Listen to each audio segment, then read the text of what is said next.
our song shall rise to thee.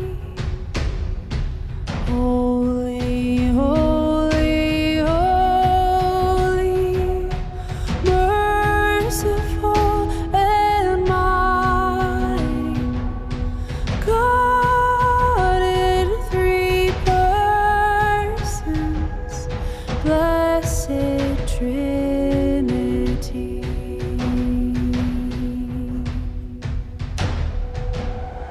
Holy, holy, holy, Lord, darkness hide thee.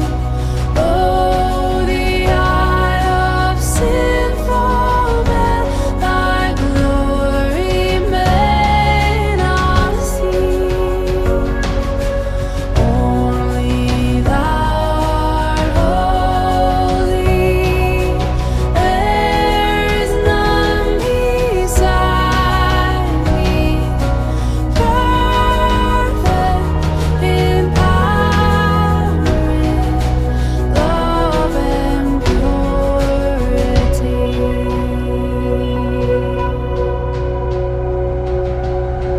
Holy, holy, holy,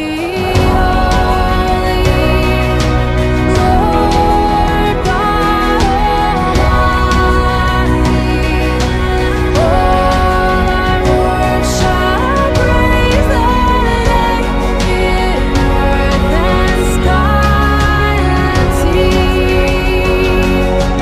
Holy, holy, holy, merciful and mighty, God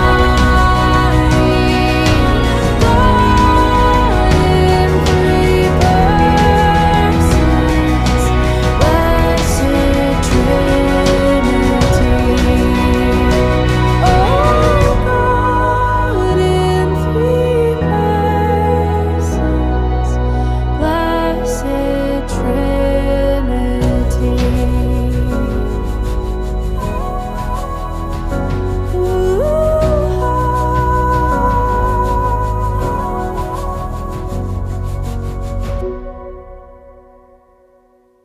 Magandang umaga po sa ating lahat. Kung kayo po ay mayroong mga Biblia, samahan niyo po kami sa pagbasa po ng salita ng ating Panginoon. Sabi po sa awit, Kapitulo 29, versikulo 2, purihin ang kanyang maluwalhating pangalan. Sambahin si Yahweh sa banal na kaayusan. Sa awit, Kapitulo 95 naman po, versikulo 6, tayo na't lumapit sa kanya ay sumamba at magbigay galang. Lumuhod sa harap ni Yahweh na siyang sa ating may lalang.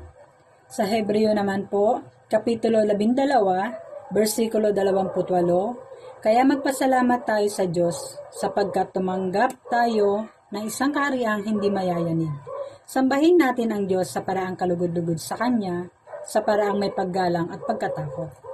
Sa Epeso, Kapitulo 5, versikulo 11, mag-awitan kayo ng mga salmo, mga himno, at mga awiting espiritual. Buong puso kayong umawit at magpuri sa Panginoon. Last po, sabay-sabay po nating basahin sa Aklat ng Kolosas, Kapitulo 3, versikulo 16. Ang salita ni Kristo'y hayaan ninyong lubusang manatili sa inyong puso. Turuan ninyo at paalalahanan ang isa't isa, na may buong karunungan, buong puso kayong umawit ng mga salmo, mga himno, at mga awiting espiritual, na may pasasalamat sa Diyos. Purihin po ang pagbabasa ng salita ng Panginoon. Mapagpalang umaga po sa ating lahat at nawa po ay sa grasya ng Panginoon ay nasa mabuti kayong kalagayan at tayong lahat na magkakapatid sa Panginoon at nawa ay ang buong Pilipinas nawa ay proteksyonan ng ating mahal na Diyos. Tayo po ay manalangin. Po.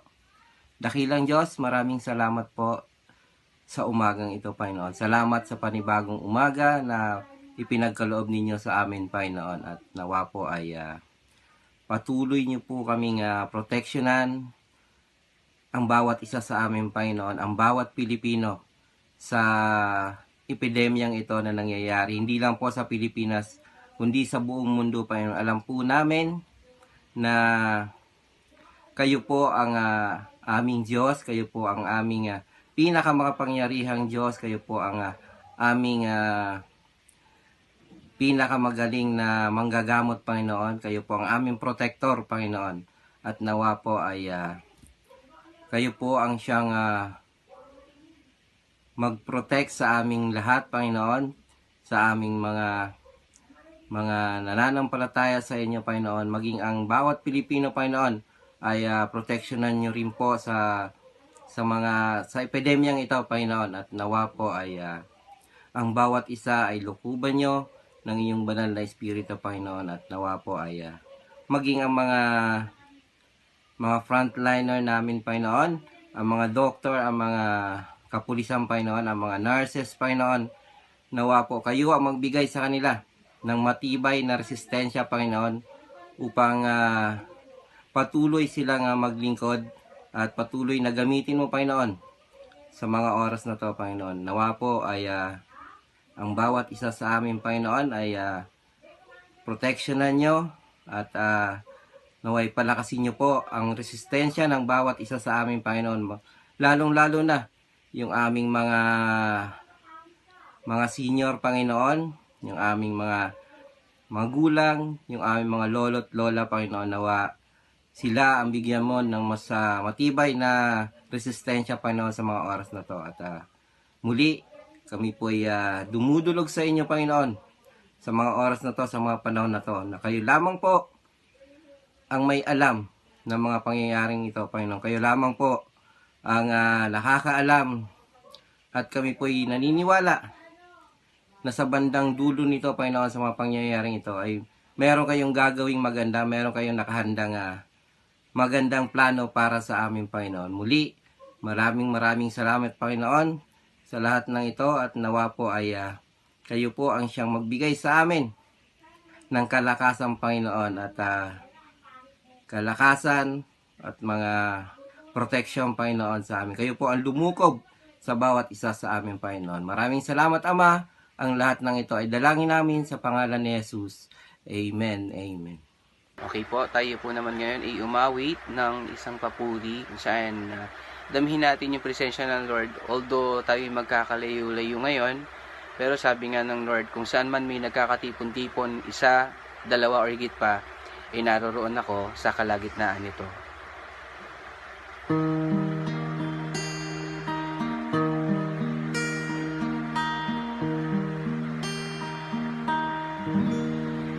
And here we are, lifting our hands to you.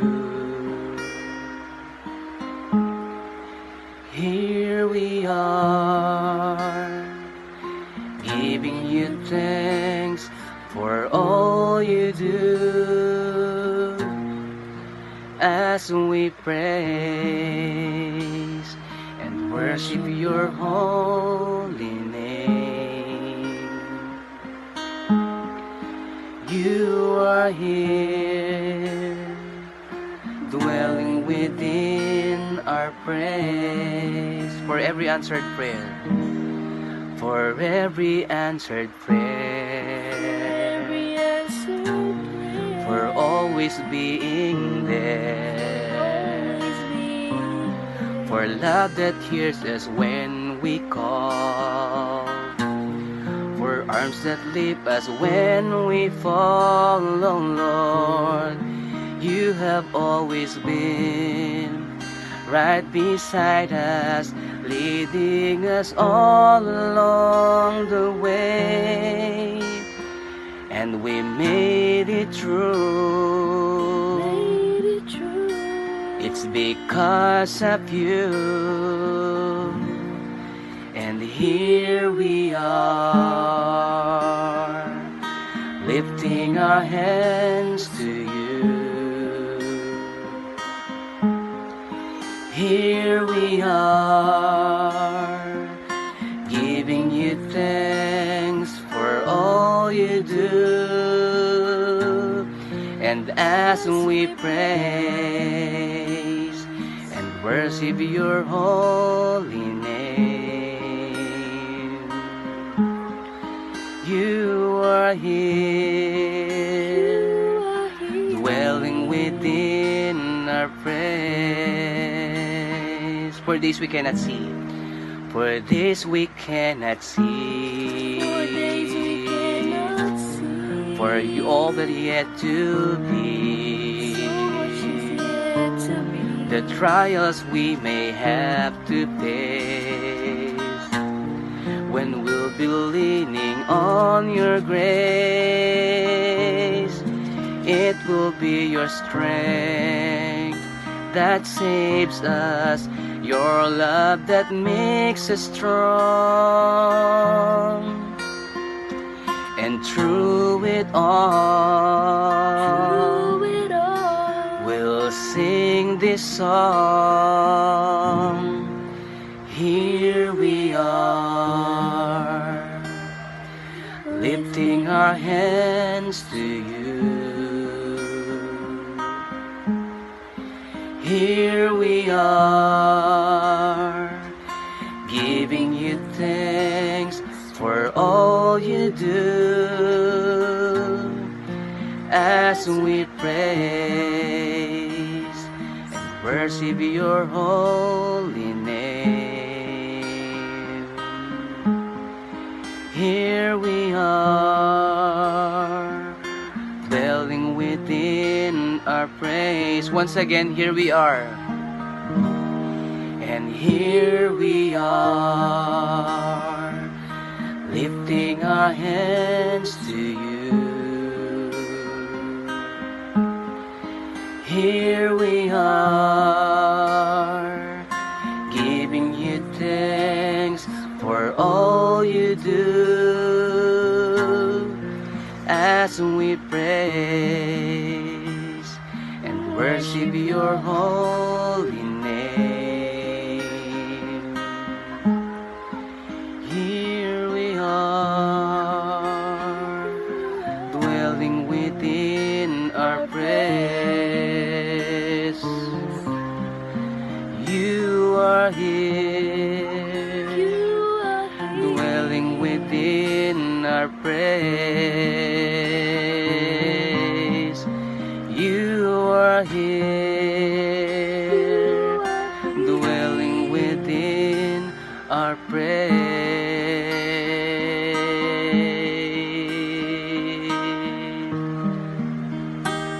Glory to God, Jesus Christ. Hi, I'm Pinky Tolentino. I'm married to Kenneth Tolentino and we have 3 kids, Noah, Iggy, and Jaire. Before I met Jesus Christ in my life, sobrang punong-puno ng galit yung puso ko. Isa na din is yung galit ko sa tatay ko. I started to get angry with my dad when I was in college because that also was the time nung mag-stop siyang mag-provide sa amin. Every time may exam ako noon, every time napapasok yung panibagong semester, I always ask myself kung makakapag-exam ba ako or gagawa na naman ako ng promissory note para makapag-exam or para makapag-enroll sa next semester. Nakita ko rin kung gaano kahirap nun si nanay na maghanap ng pamasahe ko araw-araw, ng pambaon ko. And nagalit ako sa tatay ko to the point na every time natatawag siya, I always answer him pabalang. And napagsalitaan ko siya, tinatanong ko siya bakit yung ibang OFW nakakapag-provide ng tama, bakit yung ibang OFW every year kung umuwi, siguro may pamilya na kayo dyan, siguro hindi nyo na kami mahal, kaya nag-stop na kayo mag-provide sa amin. So, nag-continue yung galit ko sa tatay ko. But then, there's this one college friend of mine na sobrang persistent niyang mag-invite sa akin to attend the Sunday service or the Thursday's praise and worship. But I continued to say no to her. Fast forward, we graduated and nagkatrabaho na kami. March 2010, natanggal ako sa trabaho. And sobrang devastated ko nun kasi feeling ko ang ganda ng trabaho ko nun. So, na-force akong mag-attend ng Sunday service. And to my amazement, nung umattend ako ng Sunday service, nagulat ako kasi yung example na binigay ng pastor is parang yung buhay ko. Parang every details yung story niya, parang buhay ko yung kinukwento niya nun sa sermon niya, yung Sunday service na yun. And then right after the Sunday service, I started to ask my friend, sabi ko sa kanya, Bloom, bakit parang yung buhay ko ate yung kinukwento ng pastor, yung siguro kinukwento mo ko, yung chismis mo ko dun sa church ninyo. Sabi niya, no, Bloom, it's Jesus, it's the Holy Spirit, it's Jesus trying to comfort you. So sabi ko talaga lang but then kahit na weirdohan ako, and hindi ako naniwala sa kanya, I continue to attend the Sunday service, even the Thursday praise and worship. Kahit nga ako na lang mag-isa, uma-attend pa rin ako. And then one Sunday service, may nasabi yung pastor na verse na nag-strike sa heart ko. The verse says that for all we have sinned and fall short of the glory of God. Nasabi ko sa sarili ko noon na lahat pala tayo nagkakasala, lahat pala tayo may pagkukulang. And right after the verse, nakipag-usap ako ng maayos kay tatay. Unti-unting parang mas naging open yung heart ko sa kanya ulit. And then nag-continue akong umattend ng Sunday services. Nag-continue ako, and to the point na sumali na din ako sa small group. And then yun, mas natutunan ko sa buhay ng mga ibang tao na mas may marami pa palang malalang problema kaysa sa akin, pero hindi sila nagtanim ng galit. Mas lalo kong natutunan na yung pagmamahal ni God sa atin, even na meron tayong pagkakasala sa Kanya, and even may pagkulang tayo sa Kanya, still nagawa niya tayong i-forgive. And then, before my water baptism, last October 2010, mas naintindihan ko lalo yung pagmamahal niya sa akin, na pinatawad niya ako gaano man kalaki yung kasalanan ko. And right there and then, before I get baptized, sinurrender ko lahat ng galit ko, even yung galit ko sa tatay ko. And right now, I always reminded myself na pinatawad ako ni Lord and papatawarin ako ni Lord kahit ano pa man yung pagkukulang ko and pagkakasala ko sa Kanya. Natutunan ko rin and na-experience ko din from then on, na tinanggap ko si Jesus sa buhay ko, na God is my ultimate provider, na hindi sa tao nakasalalay yung provision for my life. I also learned and experienced how God loves me and my family. Sa lahat ng season, nandun siya. And sa lahat ng season, yung promises niya will stand through. I get to know that my God will always provide and will have the brighter future for me, a future with hope. Ngayon naman po, awitin naman po natin itong awitin na kung saan pinatototohanan na ang Lord kahit kailan ay hindi magkukulang sa atin. Kahit man tayo nagkukulang, pero ang Lord never niya tayong pababayaan. Diba, nangako nga siya na hindi kita iiwan, hindi pababayaan man.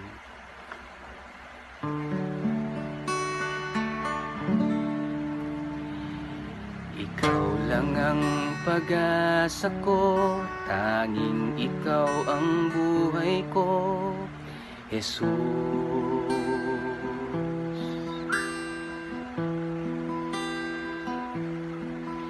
Kahit may suliranin man, palagi kong aawitan, ikaw lamang. Kahit kailan di ka nagkulang, biyaya mo sa akin laging laan. Ang pag-ibig mo sa'ki walang hanggan. Inibig mo ako noon pa man. Kaya't ika'y sasambahin, kaya't ika'y sasambahin, paligid man ay magdilim, Jesus.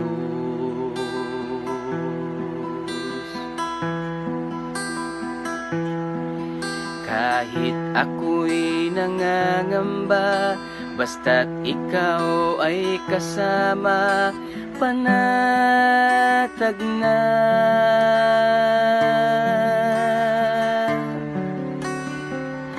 Kahit kailan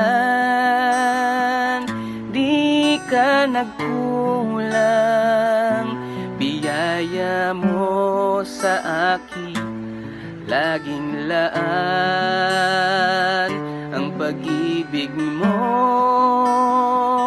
sa'ki walang hanggan. Inibig mo ko noon pa man. Ulitin po natin yung umpisa. Ikaw lang ang pag-asa ko, tanging ikaw ang buhay ko, Jesus. Kahit may suliranin man, kahit may suliranin man, palagi kong aawitan, ikaw lamang. Sabay-sabay po tayo. Kahit kailan di ka nagkulang, biyaya mo sa akin laging laan. Ang pag-ibig mo sa'kin walang hanggan. Inibig mo ako noon pa man. Kahit kailan, kahit kailan di ka nagkulang, biyaya mo sa akin laging laan. Ang pag-ibig mo sa'kin walang hanggan. Inibig mo ako noon pa man. Muli po awitin natin. Kahit kailan di ka nagkulang, yaya mo sa akin laging laan. Ang pag-ibig mo sa'kin walang hanggan. Inibig mo ako noon pa man. Inibig mo ako noon pa man. Inibig mo ako noon pa man.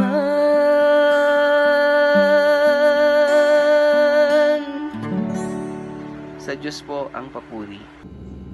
Maraming salamat kapatid na Virgie and Fabi.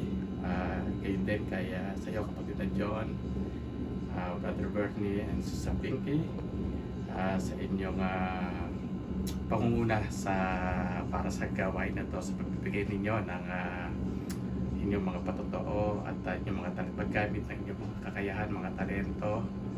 At nakakatuwa nga po, it's our second Sunday na hindi tayo magkakasama physically, pero alam nga natin in God's presence tayo po ay magkakasama.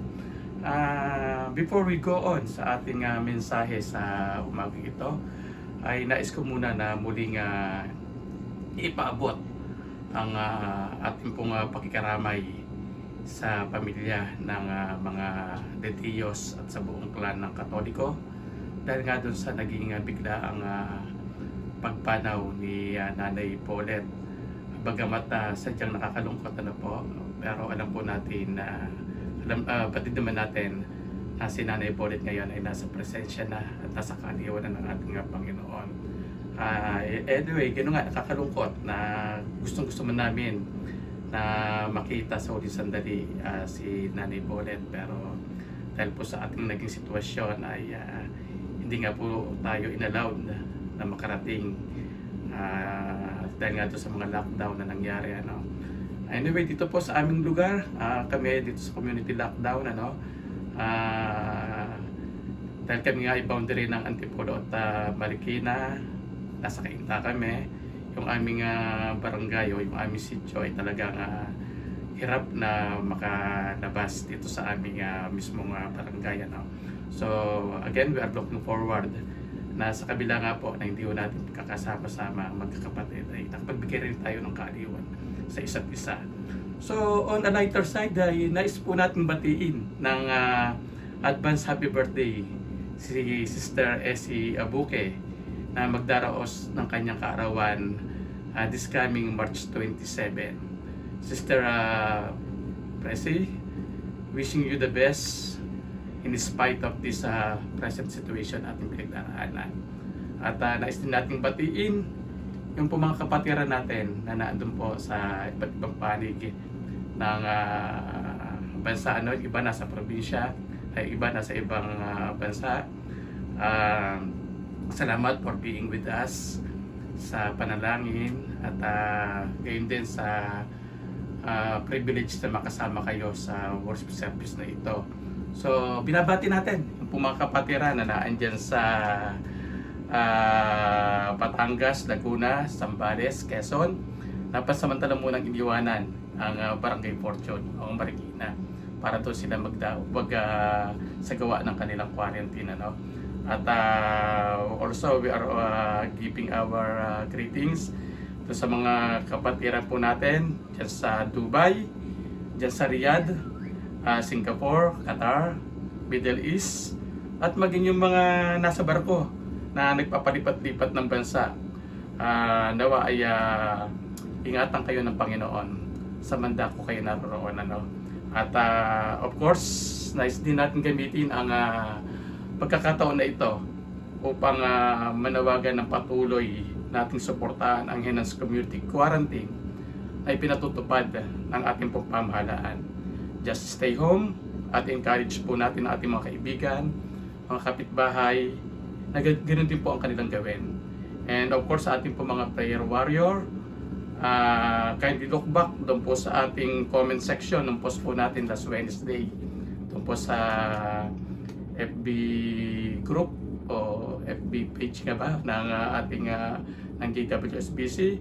Nakapost po doon yung po mga prayer requests at mga praises ng ating po mga kapatiran. Gamitin po natin ito na isa pong avenue para yung pong ating mga requests sa ating po mga pasasalamat sa Panginoon ma-share po natin sa ating po mga kapatiran. Sige po, tayo po ay sandaling lumapit sa Panginoon sa panalangin. Father God, kami po ay nagpapasalamat sa iyo sa umagang ito for giving us another opportunity and the privilege to worship you in spirit and in truth. Salamat po Panginoon na sa kabila nga po ng present situation ay lagi pong may kapamaraanan, lagi pong mayroong dahilan upang kami po ay magpasalamat sa iyo. So Lord, kami po ay patuloy na lumalapit sa iyo para po sa pamilya ng mga de Diyos. Nawa po Lord ay patuloy niyo po silang bigyan ng kaaliwan itong po sa pangungulila na kanila po naranasan dahil po sa pagpanaw ni Nanay Paulette. Samahan niyo po sila Panginoon together with the other family, members of the family of the clan, the Catholicos, and even po kami Panginoon dito sa JWSBC family. Sadya po Panginoon na kami miss yung pagkawala po physically ni Nanay Paulette. And we are also praying Lord para po sa panibagong taon na iyo pong idadagdag para po kay kapatid na Presi Abuque. Nawa po Panginoon ay patuloy niya rin pong maranasan Panginoon ang iyo pong patuloy na pagkilos Panginoon sa kanya pong buhay. Hindi hindi lamang po sa taon na ito, panibagong taon ito ng kanya pong buhay, kundi po sa mga darating pong mga taon ng kanya pong paglalagi dito po sa mundong ito. So Lord, salamat din po sa opportunity na maitaas po sa iyo sa panalangin yung po mga kapatiran na nasa ibang bansa, mga nandun po sa ibang mga probinsya, Panginoon, mga hindi po namin kasama rito sa Marikina ngayon. Lord, samahan niyo po sila, saan po sila naroon ngayon, i-cover niyo rin po sila, Panginoon, ng precious blood ni Jesus Christ, Panginoon, kung paano niyo po kami kino-cover dito po sa aming po mga respected places. At Lord, samahan niyo po kami sa aming pag-aaral ng itong salita ngayon. Nawa ay bigyan niyo po ng karunungan ng bawat sa amin upang aming maunawaan ang mensahe na nais niyo po ibigay sa amin. Lord, muli salamat po at aming ibinabalik ang pinakamataas na papuri at pasasalamat sa tanging pangalan lamang ni Jesus na aming Panginoon at Tagapagligtas. Amen. Okay, sa umaga pong ito ay binigyan ko ng pamagat ang ating mensahe ng pakinabang at pananagutan sa kalikasan bilang isang uri ng pagsamba sa ating Diyos. Dahil alam ko po na may kahabaan at mahirap itong tandaan, ang maikling translation po nito sa English ay worship in stewardship. At ito po ay ating ibabase sa Aklat ng Awit, Kabanata 24, talatang 1, at sa Genesis, Kabanata 1, mga talatang 26 hanggang 30. Madalas kapag naririnig po natin ang paksang stewardship, ay ikinakawin po natin ito sa pagkakaloob o pag-iika po. But today, nais ko po na ikawin ito sa kabuuan ng pagkakalikha ng Diyos sa daigdig na ating pong pinananahanan at sa lahat ng bagay na naririto ng ating mga tinatamasan po. Before we go on, let us define the word worship. Ang basic definition po ng katagang worship ay pakikibahagi sa anumang seremonyang pangreliyon na kagaya ng nakasanayang ginagawa ng maraming churches kapag Sunday. Ito po ay ang expression ng paggalang o adoration sa isang makapangyarihang Diyos. And biblically, ang anumang desisyon at mga bagay na ating pong ginagawa upang ma-express ang pagkilala sa Diyos ay maituturing po natin na isa pong act of worship. Ang worship po ay mga bagay na ating ginagawa at inihahandog sa Diyos saan man tayo naroroon na ang layunin ay damin ang kanyang presensya sa ating buhay. Alam po ba ninyo na noong wala pa man ang church o ang iglesia, ay makikita po natin na nasa kaisipan na ng mga tao ang mag-alay ng pagsamba sa Diyos. Gumagawa na sila ng pagsamba kahit wala pa namang nagtuturo nito sa kanila na kailangan nila itong gawin. Ayon nga po sa Romans chapter 2 verse 15, na kahit po yung mga hintil na hindi pa nakakarinig ng kautusan ay nagsasagawa na ng mga bagay na hinihingi nito, sapagkat ito po ay nakasulat na raw po sa kanila pong mga puso. So wala pong nagsasabi, pero written in their heart, gumagawa po sila ng pagsamba sa kanila pong way, sa kanila pong kapamaraanan. Ang tawag po natin doon ay yung pong general revelation, na kung saan ang Diyos po ay nagpapakahayag sa pamamagitan ng mga bagay na kanyang nilikha sa lahat ng tao. Yung pong creation ang nagpapahayag po sa tao na meron pong isang Diyos na lumikha po ng lahat ng bagay. So kung aaralin po natin ang pagkasang ito ng general revelation, makikita natin na maging ang mga tao sa pinakaliblibmang lugar na walang kapamaraanan na makarinig ng gospel ay nakakapag-alay ng pagsamba sa Diyos, dahil nga nakasulat na sa kanilang puso na mayroong dakilang manlilikha na gumawa ng lahat ng bagay na kanila pong nakikita. Of course, kaya tayo may mga misyonero ay upang maiparating sa kanila ang gospel, nang sa gayon ay matransform yung pong tinatawag natin na general revelation patungo po dun sa special revelation na magiging way naman ng isa pong tunay at makahulugan ng pagsamba sa isa pong tunay na Diyos. Sa panahon po ng ating pong pinagdaraanan, maganda rin po nating maunawaan na kahit hindi tayo magkakasama, ang ating ginagawa ngayon ay isang pagsambang kinikilala ng Diyos. Sapagkat ang sabi nga mismo ng Panginoong Hesus sa Juan 4:23-24, ngunit dumating na ang panahon, ngayon na nga, na ang tunay na sumasamba sa Diyos ay sasamba sa Kanya sa Espiritu at sa katotohanan. Sapagkat ito ang hinahanap ng Ama sa mga sumasamba sa Kanya. Ang Diyos ay Espiritu, kaya dapat siyang sambahin sa Espiritu at sa katotohanan. So connecting this simple explanation of the word worship doon po sa stewardship, my proposition this morning is this: pagiging mabuting tagapangalaga ng mga bagay na ating tinatamasa, isang kapamaraanan ng pagsamba sa ating dakilang Diyos o sa ating dakilang Ama. Ang sabi po sa aklat ng Awit 24:1, ang buong daigdig at ang lahat ng naroroon, ang may-ari si Yahweh na ating Panginoon. So as we connect this Psalm of David to Genesis chapter 1, dalawang simpleng katotohanan patungkol sa aking proposition ang nais ko pong i-discuss sa inyo sa umagang ito. Una, ito po ay pakinabang. Bakit po pakinabang? Nilikha ng Diyos ang mundo para sa pangangailangan ng lahat ng henerasyon ng tao. Ito po yung makikita po natin, doon po sa, kung ating pong babalikan na ang Genesis chapter 1, from verse 1 parang po hanggang verse 25, makikita po natin na yung pong lahat ng mga bagay na kinreate ng Diyos doon po sa period of creation. Ito po ay para po sa pangangailangan ng lahat ng henerasyon ng tao. Ang ating pong environment o kapaligiran ay isa sa mga greatest example ng kapangyarihan ng Diyos.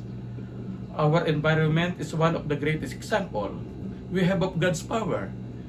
The word environment encompasses of all of God's most beautiful and awesome words. Makikita po natin na talaga po ito po yung pagpapakita ng kapangyarihan ng Diyos na sa kanya lamang po mga salita ay nakreate ang lahat ng bagay. So, as we read, sabi ko nga po kanina, as we read Genesis chapter 1, verse 1 to 25, malinaw na pinagtitibay nito ang sinasabi ng Psalms 24 verse 1, that all creations belongs to God.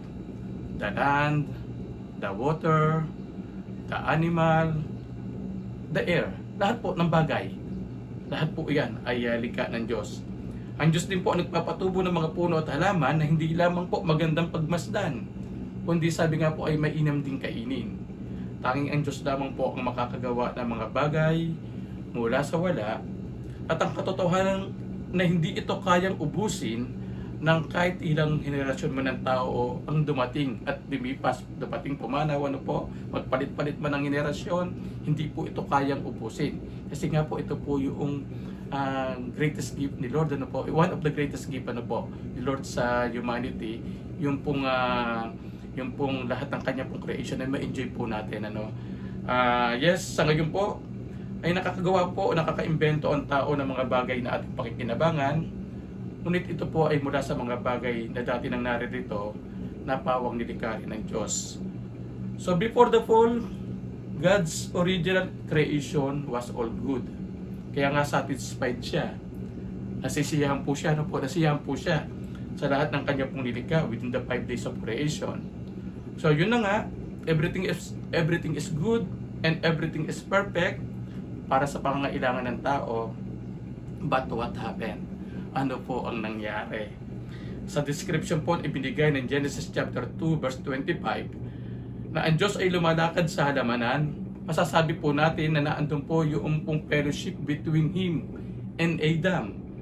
At nung si Adam nga po ay nahulog sa patibong ng kaaway, siya po at ang kanya pong wife ay napalayas mula sa halamanan. Yung pong fellowship po, nagkaroon po ng separation.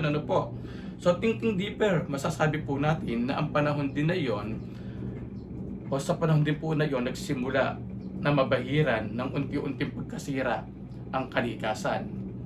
And we also know the story of Noah, also in Genesis chapter 6 to chapter 8. Hindi naman po siya interesado doon po sa restoration ng tao. But God is also interested doon po sa restoration ng earth, ng kanya pong creation. Kaya nga, after nga po ng flood, makikita po natin na muli pong pinatubo ng Diyos ang mga halaman at mga puno para po sa kapakinabangan ng bagong henerasyon ng tao na muli pong pupuno sa mundo. Ano po? So maganda pong reflection ito mga kapatid, na sa panahon po natin ngayon, na we are only on our, papasok pa lamang po tayo sa ating pong second week ng quarantine. From community quarantine to enhanced quarantine. At ngayon nga po ay lockdown na. And we don't know kung after April 12 ano po, na sinabi po ng ating pong Pangulo, ay magiging normal na po ba ang lahat at hindi po kaya tayo maubusan ng ating pong pangailangan. Isipin nga naman natin ano po, na kahit may pambili man tayo, ngunit maubusan ng produksyon ng mga basic necessities, baka nga magpanik na rin tayo. But the Bible, again mga kapatid, the Bible tell us that He is good to all generation. Lagi siyang may kapamaraanan upang ibigay ang pangailangan ng mga tao. Ang kailangan lamang natin ay magtiwala. So let us be reminded ng isang simpleng challenge na binitawan ng Panginoon Jesus sa mga nauna na niyang tagasunod. Ayon nga sa Mateo, Kabanata 6:26, masdan ninyo ang mga ibon, hindi sila nagtatanim, ni umaaniman, o kaya nagtitipon sa kamalig. Ngunit pinapakain sila ng iyong Ama na nasa langit. Hindi ba't higit kayong mahalaga kaysa mga ibon? So, basahin po natin ang sinasabi sa Genesis chapter 1, verse 26 to 32. Sabi po rito, pagkatapos, sinabi ng Diyos, ngayon, likhain natin ang tao ayon sa ating larawan, ayon sa ating wangis. Sila ang mamamahala sa mga isda, sa mga ibon, sa himpapawid, at sa lahat ng hayop, maging maamo o mailap, malaki o maliit. Nilalanga ng Diyos ang tao ayon sa kanyang larawan, sila'y kanyang nilalang, na isang lalaki at isang babae. At sila'y pinagpala niya, sinabi niya, magpakarami kayo at punuin ninyo ng inyong mga anak ang buong daigdig, at kayo ang mamahala nito. Binibigyan ko kayo ng kapangyarihan sa mga isda, sa tubig, sa mga ibon, sa himpapawid at sa lahat ng mga hayop na nasa ibabaw ng lupa. Ibinibigay ko rin sa inyo ang lahat ng uri ng halamang nagkakabinhi at mga bungang kahoy bilang pagkain ninyo. So mga kapatid, ang talatang ating binasa ay nagpapatibay sa simpleng katotohanan na nilikha ng Diyos ang mundo para sa pangangailangan ng lahat ng tao at ng lahat ng henerasyon. Ngunit mula rin po dito ay maliwanag din nating makikita sa mga talata na kung mayroon pong pakinabang, mayroon po tayong mga pakinabang, doon po sa creation ni Lord, dapat ay makita rin po natin na mayroon din tayong pananagutan. So, ito po ang ating pangalawang punto, pananagutan. Nilalang ng Diyos ang tao upang maging tagapangalaga ng mundo. So dito po sa talata, ay makikita po natin na ipinagkatiwala ng Diyos kina Adan at Eva ang daigdig. Sila ay tinawag upang pangalagaan ang lahat ng ito. Nung tayo pa man po ay magpasyang makipagrelasyon sa Panginoong Hesus, tayo din po ay tinawag ng Diyos upang pangalagaan ang daigdig at ang lahat ng bagay na naririto. Kung ikakawin po natin ang pamumuhay natin ngayon sa panahong ipinagkatiwala ng Diyos ang daigdig sa tao upang ito ay pangalagaan, masasabi po natin na ang uri ng ating pamumuhay sa ngayon ay hindi na ang uri ng buhay na nais ng Diyos na ipamuhay ng mga tao noon. So as I prepare this message, hindi ko po maiwasang magkaroon ng mga struggle sa aking kaisipan patungkol sa sinasabi ng talata na pinapupuno ng Diyos ng tao ang buong daigdig at binigyan tayo ng kapangyarihan na pamahalaan ang lahat ng naririto. Talaga nga bang binigyan niya tayo ng authority na gawin ang anumang nais nating gawin sa kanya pong mga nilikha? Binigyan nga ba tayo ng pagdedesisyon na gawin ang anumang bagay na kahit hindi na po natin pag-isipan pa kung ano ang mga magiging posibleng consequences nito sa hinaharap? Yung nakikita ko po yung nagagawang pag-abuso sa kapangyarihang ibinigay sa atin patungkol sa pamamahala ng kalikasan, ay nasasabi kong para talagang mayroong mali po. Pero ang sagot po sa aking struggle ay mula po sa Genesis chapter 2 verse 15 na nagsasabing, kinuha ng Panginoong Diyos ang lalaki at inilagay sa halamanan ng Eden upang ito ay kanyang bungkalin at ingatan. So bagamat sinabi po ng Diyos na pakinabangan natin ang daigdig, ay hindi niya naman po sinabi na atin po itong abusuhin. At huwag na po natin isipin kung ano nga yung magiging consequences nito sa hinaharap in the future. Ano po? Ang ibinibigay sa atin ng Diyos ay isang hamon na tayo po ay maging responsable sa lahat ng kanya pong nilikang kalikasan. Nais po niyang makita sa atin na kung tayo ba ay magagaling na lingkod, tagapanguna, o yung pong tinatawag po natin na servant ruler ng pong kanya pong creation. So, I also remember po, during my youth days, kung saan marami pa kami napupuntahan na lugar sa malalapit na mayroon po mga malilinis na ilog na maaring mapaliguan, mapangulian ng isda. Ano po, natatandaan ko po yung Marikina River, yung ilog po na malapit dito sa ating church.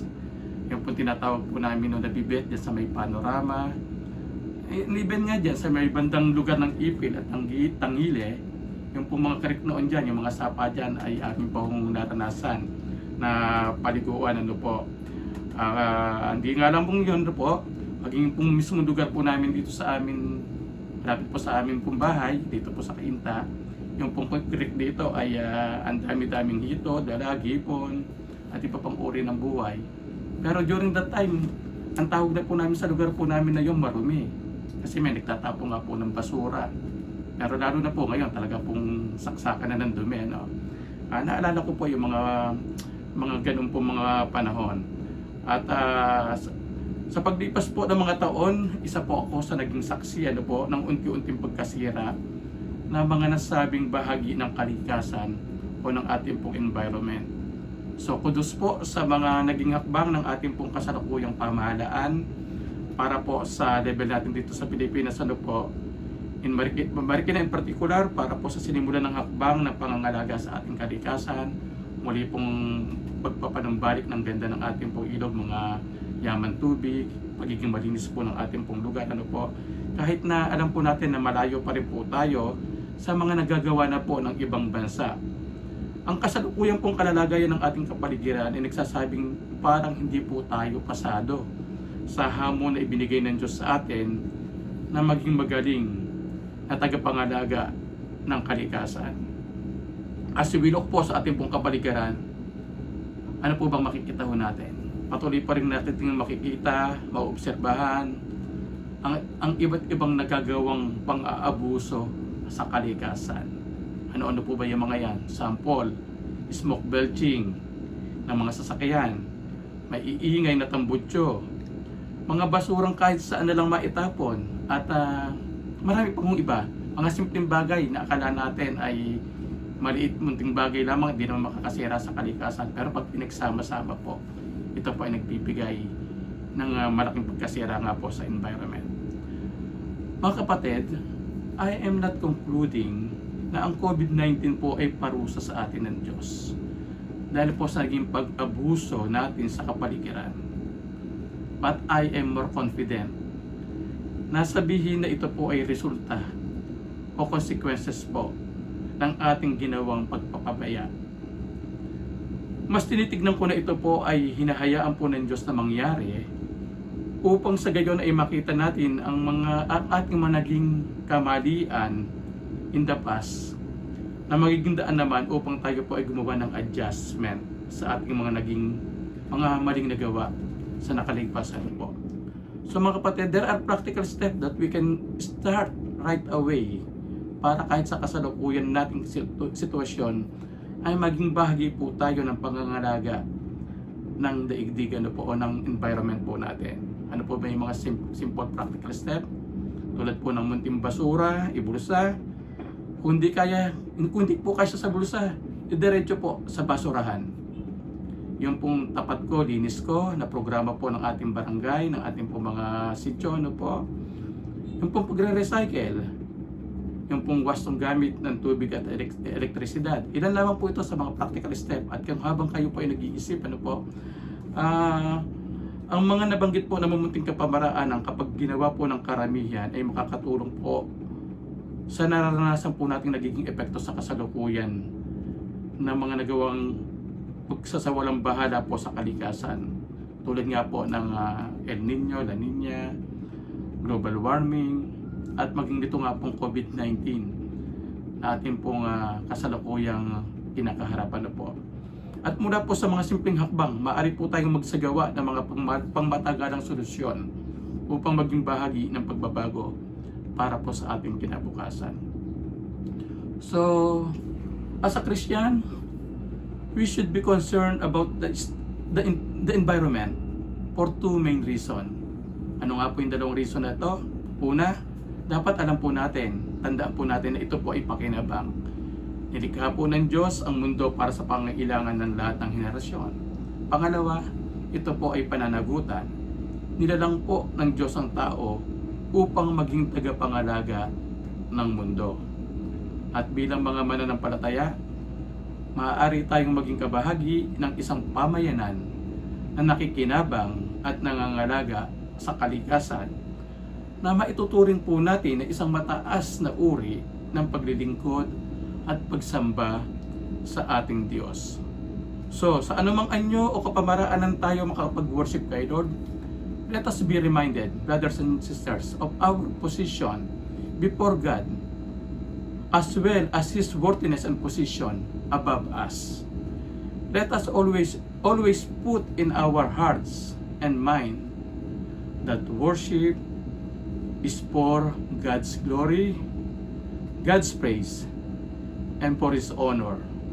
Damin po natin ang Kanyang presensya sa pamamagitan ng pag-i-enjoy at pangangalaga sa lahat ng Kanyang nilikha na ating pong tinatamasa.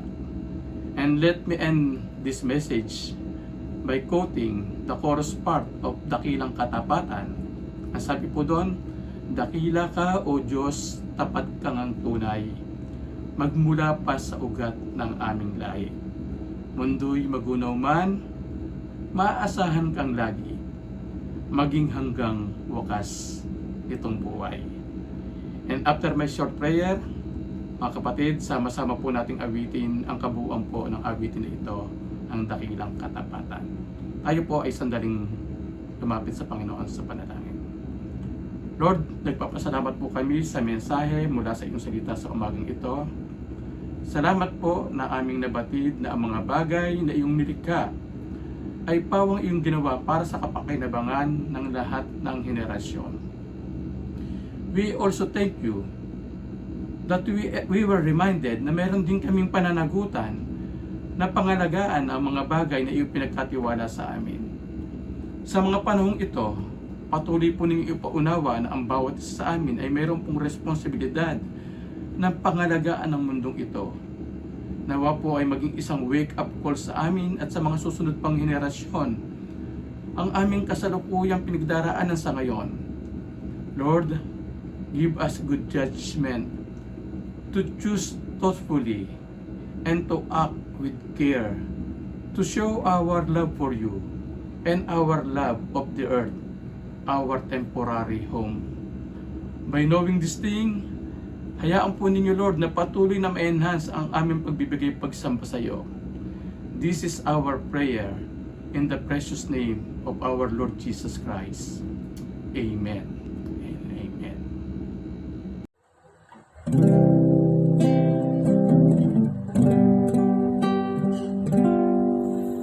Sadyang kay buti ng ating Panginoon,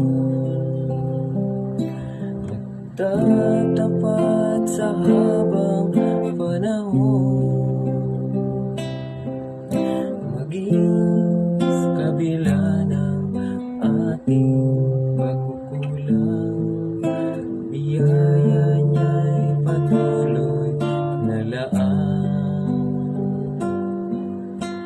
Katulad ng pagsinag ng gintong araw, patuloy siyang magbibigay tanglaw. Kaya sa puso ko't damdamin, katapatan niya'y aking pupurihin.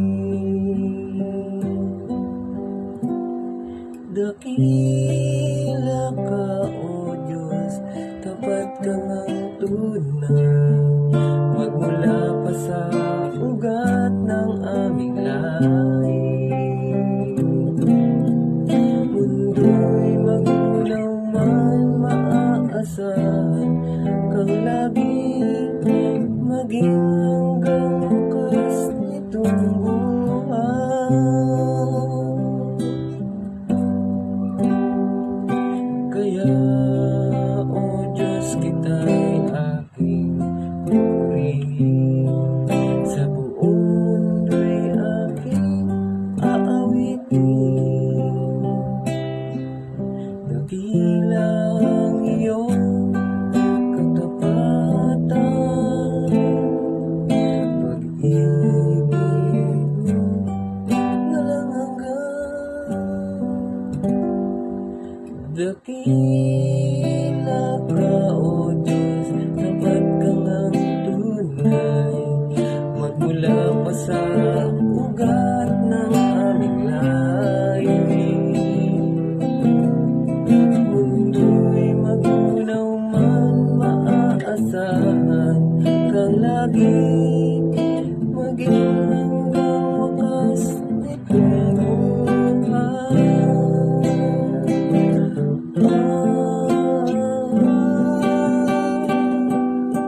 Dakila ka, O Diyos, sa habang panahon, katapatan mo'y matibay na sandigan. Sa bawat bigatit, tagumpay man ay naroon. Daluyan ang pag-asa kung kailan ay hinahon. Pag-ibig mong alay sa'kin noon hanggang ngayon. Dakila ka, O Diyos. Dakila ka, O Diyos.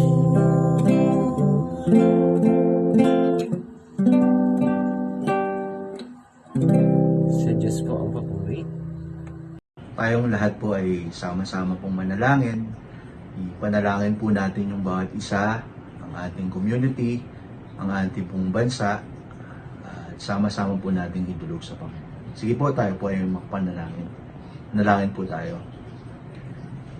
Aming Diyos na makapangyarihan, kami po ay lumalapit sa inyo po, sa inyong pong habag, Panginoon, ngayon pong araw na ito, Panginoon. Pinagpipray po namin, Panginoon, ng bawat isa po, Panginoon. We ask for your covering, Panginoon. Pinagpipray po namin ang aming pong government, ang mga leaders po namin. Pinagpipray po namin ang wisdom na ibibigay mo po at binibigay sa kanila, Panginoon, as they lead. Pinagpipray din po namin, Panginoon, ang mga workers, mga health workers, Panginoon. We ask for covering upon them, O God. I-protect niyo po sila, Panginoon. Even, Panginoon, yung may mga sakit na tamaan ng COVID-19, Panginoon. Nilalapit po namin sa inyo, Panginoon. We ask for your healing, Panginoon. And we also pray, Panginoon, sa amin pong bansa, Panginoon. We ask for healing as well, Panginoon. Hindi lang itong physical na healing. We ask also, Panginoon, to heal us sa mga wounds ng bawat isa po sa amin. We ask also for forgiveness dun sa mga kasalanan pong nagawa po namin, Panginoon, na hindi po namin nagagawa, Panginoon, yung mga naisin niyo, Panginoon. We pray also sa aming pong church, sa aming pong mga brethren, Panginoon. We ask for your covering sa aming mga families, Panginoon. I-protect niyo po kami, Panginoon. Alam po namin, Panginoon, na more than anything else, O God, yung power, yung sovereignty, Panginoon, yung pagkilos niyo po ang mananaig, Panginoon. Lord, we claim, Panginoon, yung victory over this COVID, Panginoon. We claim for empowerment, Panginoon. We also claim, Panginoon, yung pagkilos ng banal na Espiritu sa bawat isa po sa amin, Panginoon. Yung pinagpipray po namin, and we claim for Psalm 91, Panginoon, that you will cover us, Panginoon. I-cover niyo po yung bawat isa po sa amin ng niyo pong mga kamay, Panginoon. Lord, sinusurrender po namin sa inyong lahat. Binibigay po namin sa inyong lahat, Panginoon. We ask for your mercy, God, sa aming pong bansa. We ask for your covering sa amin, Panginoon. And we know, Panginoon, at the end, Panginoon, makikita po namin ang iyong pong kabutihan, ang iyong pong pagkilos, Panginoon.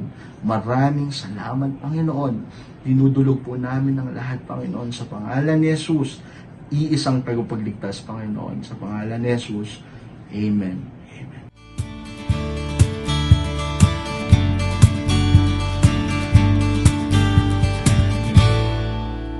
Galak, may saya, may tuwa sa piling ng Diyos, sapagkat hirap na puso ay naglalaho.